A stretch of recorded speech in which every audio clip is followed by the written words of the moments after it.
মোহাম্মদ ইউনূস প্রশাসনের উপর চাপ সৃষ্টির চেষ্টা চলছে। ভারতে অবস্থিত একাধিক দেশের রাষ্ট্রদূতরাও তৎপর হয়েছে আওয়ামী লীগকে বাংলাদেশে ফেরাতে। এতে ভারতেরও একটা ভূমিকা রয়েছে। প্রিয় দর্শক, নতুন একটি নিউজে আপনাকে স্বাগতম। আজকের দিনে বাংলাদেশের রাজনৈতিক সর্বশেষ যে পরিস্থিতি তৈরি হয়েছে তারই আলোকে বেশ কয়েকটি গুরুত্বপূর্ণ ভিডিও নিয়ে আপনাদের সামনে হাজির হয়েছে, যার কিছুটা অংশ ইতিপূর্বেই আপনারা ভিডিওর শুরুতে দেখতে পেয়েছেন এবং বুঝতে পেরেছেন আজকের ভিডিওটা কতটা গুরুত্বপূর্ণ হতে যাচ্ছে এবং কোন বিষয়ের দিকে ইঙ্গিত করছে। তাই আজকের ভিডিওটি দেখলে বাংলাদেশের রাজনৈতিক সর্বশেষ পরিস্থিতি সম্পর্কে খুবই গুরুত্বপূর্ণ কিছু তথ্য পেয়ে যাবেন। ধৈর্য ধরে সম্পূর্ণ ভিডিওটি দেখার অনুরোধ রইল। তার আগে ছোট করে একটি অনুরোধ, আপনারা যদি এ ধরনের আপডেট নিউজগুলো সবার আগে পেতে চান অবশ্যই চ্যানেলটি সাবস্ক্রাইব করে বেল আইকনটি অল করে দিবেন।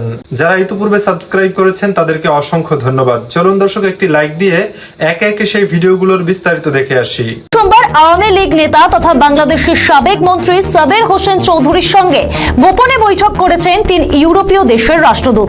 নরওয়ে, ডেনমার্ক ও সুইডেনের মতো দেশের রাষ্ট্রদূতরা ঢাকায় বসে বৈঠক করেছেন আওয়ামী নেতার সঙ্গে। শুধু এটাই খবর নয়, ভারতে অবস্থানকারী আওয়ামী লীগের বেশ কয়েকজন শীর্ষ নেতার সঙ্গেও বিদেশি রাষ্ট্রদূতরা বৈঠক করেছেন, আলাপ আলোচনা চালাচ্ছেন। ইউরোপীয় দেশগুলি এবার আওয়ামী লীগের হয়ে ব্যাটন ধরতে শুরু করলো কেন, তা বিশ্লেষণ করতে গিয়ে উঠে আসছে একটা অঙ্ক। সেটা হলো মার্কিন যুক্তরাষ্ট্রের বাংলাদেশ নিয়ে মনোভাবের পরিবর্তন। বিশেষজ্ঞরা বলছেন, মাস কয়েক আগে ওই আওয়ামী নেতা সাবের চৌধুরীর সঙ্গে অতি গোপনে বৈঠক করেছিলেন ঢাকায় নিযুক্ত মার্কিন chargé d' affaires Tracey and Jacobson. জানা যায় তারপরই মার্কিন কূটনৈতিক লন্ডনে গিয়ে বৈঠক করেন বিএনপির কার্যনির্বাহী চেয়ারম্যান তারেক রহমানের সঙ্গে। আওয়ামী লীগের রাজনৈতিক কার্যক্রমের ওপর নিষেধাজ্ঞা জারি করেছিল মোহাম্মদ ইউনূসের অন্তর্বর্তী সরকার। এই পদক্ষেপের পেছনে ছিল জামায়াত ইসলাম ও জাতীয় নাগরিক পার্টি বা এনসিপির চাপ। এমনকি বিএনপিও মৃদু চাপ সৃষ্টি করেছিল, কারণ যত দিন যাচ্ছে ততই বিএনপির ক্ষমতায় আসার স্বপ্ন চুরমার হচ্ছে। একদিকে আওয়ামী লীগের উত্থান, অন্যদিকে জামাতের প্রভাব বৃদ্ধি। সব দিক থেকে বিএনপি হতাশ হচ্ছে নির্বাচন বিলম্ব হওয়ার কারণে। এই পরিস্থিতিতে যদি আওয়ামী লীগের উপর থাকা নিষেধাজ্ঞা উঠিয়ে নেওয়া হয় এবং তাদের নির্বাচনী নিবন্ধন ফেরত আসে, তাহলে সবচেয়ে বেশি সমস্যায় পড়বে বিএনপি। কেউ কেউ দাবি করছেন, জুলাই গণ অভ্যুত্থানে হত্যাকাণ্ড ও নানান অপরাধে জড়িতদের বাদ দিয়ে রিফাইন্ড আওয়ামী লীগকে ভোটে আনার চেষ্টা চলছে কয়েকটি মহলে। আওয়ামী লীগ সূত্রেই জানা যাচ্ছে, সরাসরি রাজনীতিতে জড়িত নন, তবে আওয়ামী লীগের খাঁটি সমর্থক, আবার ইমেজও ভালো এমন ব্যক্তিদের তালিকা করে তাদের সাথে যোগাযোগ করা হচ্ছে।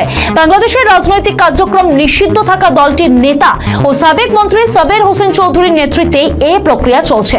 একটি অংশ বলছে, আওয়ামী লীগের কেন্দ্রীয় নেতৃত্ব, যাদের একটা বড় অংশ ভারতে অবস্থান করছে, তারাই এই প্রক্রিয়া এগিয়ে নিয়ে যাচ্ছেন শেখ হাসিনার নির্দেশ মতো। অন্যদিকে ইউরোপীয় দেশগুলিতে অবস্থানকারী আওয়ামী লীগের শাখা সংগঠনগুলিও নানাভাবে সে দেশের সরকারের সঙ্গে আলাপ আলোচনা চালাচ্ছে। প্রভাবশালী লবি ব্যবহার করে সেই দেশগুলিকে দিয়ে মোহাম্মদ ইউনূস প্রশাসনের ওপর চাপ সৃষ্টির চেষ্টা চলছে। ভারতে অবস্থিত একাধিক দেশের রাষ্ট্রদূতরাও তৎপর হয়েছে আওয়ামী লীগকে বাংলাদেশে ফেরাতে। এতে ভারতেরও একটা ভূমিকা রয়েছে। আওয়ামী লীগ নিষেধাজ্ঞায় মোহাম্মদ ইউনূসের উপর যে একটা আন্তর্জাতিক চাপ সৃষ্টি হয়েছে, সেটা বোঝা গিয়েছিল যখন নিউ ইয়র্কে বসে প্রধান উপদেষ্টা এক সাক্ষাৎকারে বলেছিলেন আওয়ামী লীগ বাংলাদেশে বৈধ, কেবলমাত্র তাদের উপর রাজনৈতিক কর্মকাণ্ডের নিষেধাজ্ঞা রয়েছে। এই নিষেধাজ্ঞা প্রত্যাহার করা যায় কিনা সেটাও ভাবনা চিন্তা করছে অন্তর্বর্তীকালীন সরকার।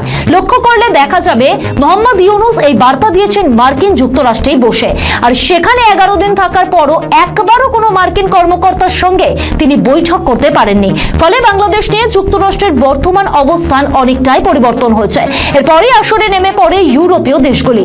এখন আওয়ামী লীগের বাংলাদেশে ফেরা কেবলমাত্র সময়ের অপেক্ষা। দর্শক, এই ভিডিওগুলো দেখছিলেন, এ সম্পর্কে আপনাদের কোনো মন্তব্য থেকে থাকলে অবশ্যই কমেন্ট বক্সে লিখে পাঠাবেন। ভিডিও ভালো লাগলে চ্যানেলটি সাবস্ক্রাইব করতে ভুলবেন না। এবারের মতো এখানেই বিদায় নিচ্ছি। শীঘ্রই দেখা হবে নতুন কোনো ভিডিও নিয়ে। ততক্ষণ সকলে ভালো থাকুন, সুস্থ থাকুন। আসসালামু আলাইকুম ওয়া রাহমাতুল্লাহি ওয়া বারাকাতুহু।